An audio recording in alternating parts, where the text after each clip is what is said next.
नमस्कार दोस्तों। आकाश शुक्ला क्लासेस में आप सभी का स्वागत है। मैं आकाश शुक्ला और आज की हमारी है video number 16 for class 12th। ठीक है। आज यहाँ पे एक चीज़ ध्यान रखिएगा, मैं आज दो वीडियोस डालूँगा। ये मैंने डिफरेंसेस पर बेस्ड दो क्वेश्चन बनाए हुए हैं। ठीक है, तो इन्हीं दो क्वेश्चंस को हमने क्या करना है, आज डिस्कस करना है। तो एक मैंने इसको पहले इंग्लिश में बनाया है, फिर मैंने इसी दो क्वेश्चंस को हिंदी में भी बनाया हुआ है। तो जो जिसको ज़्यादा कंफर्टेबल जिसमें होता है वो उसमें उसको देख सकता है। ठीक है, तो आज हम बात करते हैं अब इसकी। हमारा जो यूनिट था, unit 1 national income, chapter 2 basic concept of national income.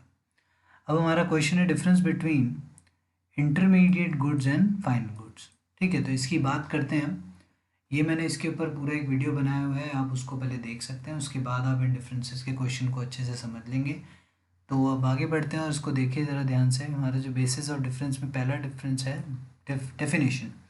तो इंटरमीडिएट गुड्स कौन सी हैं, तो एज इट इज़ बिल्कुल डेफिनेशन वैसा ही है जैसे मैंने उस वीडियो में बताया हुआ है कि intermediate goods are those goods which either purchase by the firm, तो एक फर्म खरीदती है from other firms, to be use in. अब ये देखिए, जो पोर्शन बहुत ही ज़्यादा इंपॉर्टेंट है वो पूरा बोल्ड में आप देख रहे हैं। ये पूरा का पूरा मैंने यहाँ पर बोल्ड करा हुआ है क्योंकि ये बहुत इंपॉर्टेंट है।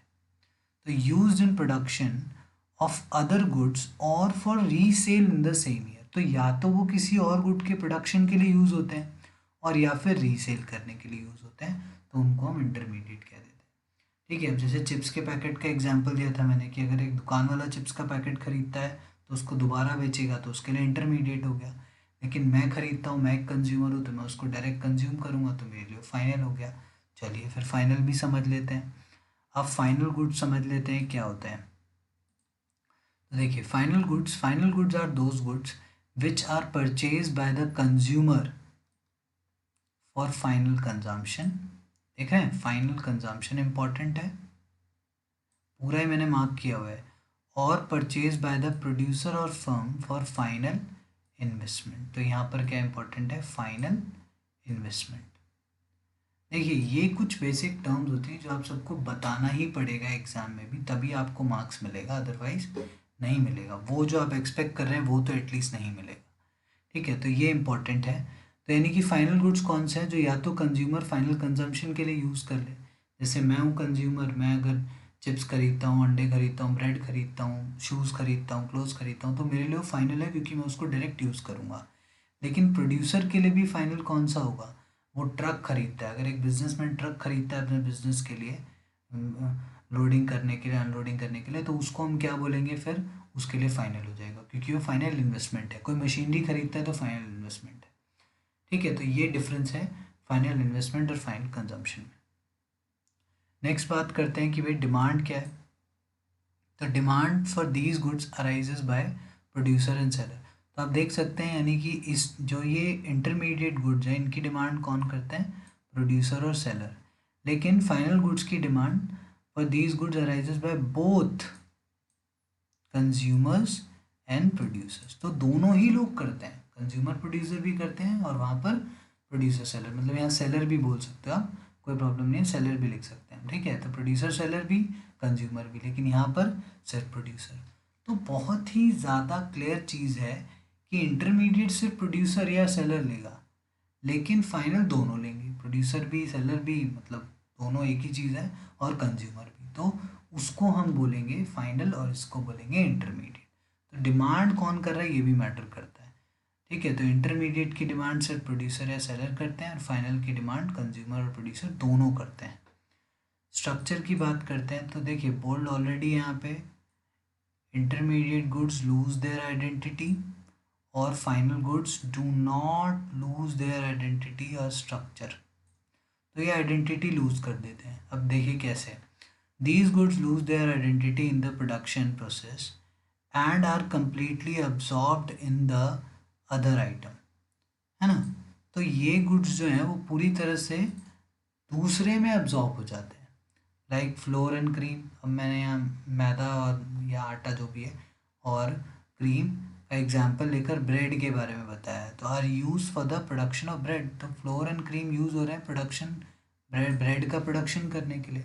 एंड दे एंड दे, यानी दे मीन्स कौन, floor and cream, loose their identity and converted into breadth. तो ब्रेड अब ब्रेड हो गया। ब्रेड को हम दुकान पे जाके ये नहीं कहेंगे कि हमें आटा और क्रीम दे दो, उसका नाम ब्रेड पड़ गया। यानी कि जो जो चीज़ें उसके, जो इंग्रेडिएंट्स उसके अंदर यूज़ हुए हैं वो पूरी तरह से अपने रियल फेस को लूज़ कर चुके हैं। ठीक है, उसके बाद आ जाते हैं हम अपना नेक्स्ट पर। These goods do not lose their identity and structure in production process, they persist long time। तो अब देखो सेंस यहाँ पर दोनों तरफ प्रोडक्शन का ही, प्रोड्यूसर का ही है। यहाँ भी प्रोड्यूसर के सेंस में इस चीज़ को समझाया गया है कि बेसिकली इन्वेस्टमेंट पर्पज से जो लिया जाता है वो लॉन्ग टाइम तक बिजनेस में परसिस्ट करता है। जैसे यहाँ पर एग्जांपल है मशीनरी और टूल्स, अगर हम लेते हैं तो वो लॉन्ग टाइम तक चलते हैं, लेकिन इंटरमीडिएट गुड्स लॉन्ग टाइम तक नहीं चल सकती है। अगर आप क्रीम ले रहे हो तो क्रीम को आप एक बार लेने के बाद ही नहीं कि एक ही क्रीम यूज़ कर रहे हो, वो क्रीम ख़त्म होगी और फिर लेनी पड़ेगी। वहीं मशीन और टूल्स तो लंबा चलते हैं, उनमें टाइम लगता है हमको ख़त्म होने में। ठीक है, तो इसीलिए वो फाइनल हो जाएंगे एक बिज़नेस के लिए और ये इंटरमीडिएट हो जाएंगे। नेक्स्ट बात करते हैं इंक्लूजन इन नेशनल इनकम। तो these goods are not included in domestic and national income. समझ गए आप, ये इंक्लूड नहीं होते हैं। अगर ये इंक्लूड हो गए तो problem of double counting generate हो जाएगा, इसलिए इंक्लूड नहीं होते हैं। और these goods are included in domestic and national income, ये इंक्लूड होते हैं। ठीक है, और इनको इंक्लूड करने का मतलब है कि आपको इनको नहीं करना है। अगर इनको भी कर लिया तो दोनों से दोनों हो जाएंगे दो बार और फिर डबल काउंटिंग हो जाएगी, तो वो प्रॉब्लम क्रिएट करेगा।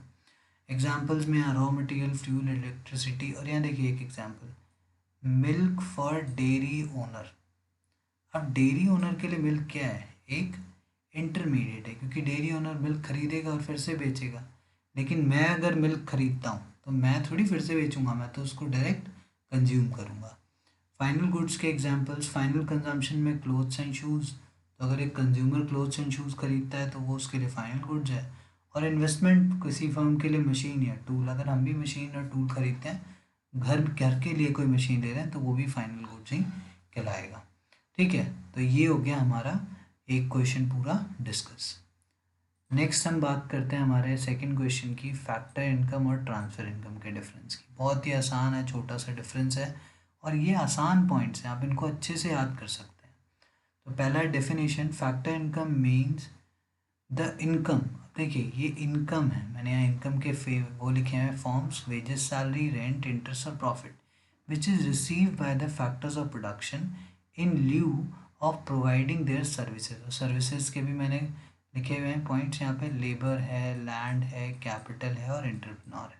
तो ये सारे फैक्टर्स के, इन सारे सर्विसेज के बदले जो कि फैक्टर्स ऑफ प्रोडक्शन प्रोवाइड करते हैं प्रोड्यूसर जो होता है, जो जिसके यहाँ वो काम कर रहे हैं उसको, तो उसके बदले उनको इनकम मिलता है। और इनकम का फॉर्म क्या होता है, वेजेस सैलरी होता है भाई, लेबर वेजेस सैलरी, लैंड के लिए रेंट, कैपिटल के लिए इंटरेस्ट और एंटरप्रेन्योर के लिए प्रॉफिट।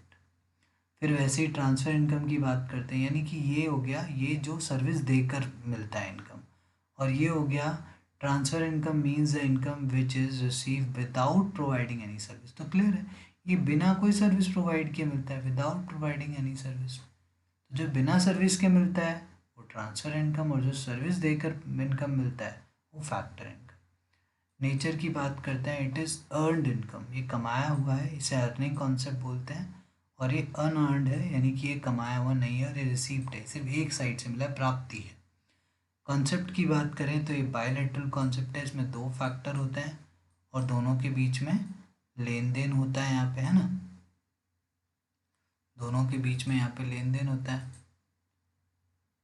मान लीजिए ये एक पार्टी है और ये दूसरी, तो ये सर्विस देगा तो ये उसके बदले उसको पेमेंट कर देगा। तो दो पार्टीज़ यहाँ काम करती हैं, लेकिन यहाँ पर सिर्फ एक पार्टी काम करती है, दूसरी पार्टी सिर्फ उसको देती है, यानी कि ये यूनिलेटरल है, इसमें बिना सर्विस दिए आपको रिसीव हो जाता है। एग्जांपल्स में वेजेस, सैलरी, रेंट, इंटरेस्ट और प्रॉफिट। यहाँ पर ओल्ड एज पेंशन, देखिए रिटायरमेंट पेंशन एक फैक्टर इनकम होता है क्योंकि वो आपने काम किया है उसके लिए आपको मिलता है। ओल्ड एज पेंशन बूढ़े होने पर मिलता है, तो इसके लिए कोई सर्विस नहीं देता है कोई भी, लेकिन ये मिल जाता है हर बूढ़े आदमी को। स्कॉलरशिप स्कूल में बच्चों को मिलती है बिना कोई सर्विस प्रोवाइड कराए। गिफ्ट्स, सब्सिडीज, डोनेशन, ये सारे क्या होंगे हमारे transfer income. Next 5th point की बात करते हैं, इंक्लूजन इन नेशनल इनकम। तो फैक्टर इनकम को नेशनल इनकम में इंक्लूड करते हैं और ट्रांसफ़र इनकम को नेशनल इनकम में इंक्लूड नहीं करते हैं। ये बहुत इंपॉर्टेंट चीज़ है, सब लोग याद रखिएगा। ये इंक्लूड होता है और ये इंक्लूड नहीं होता है।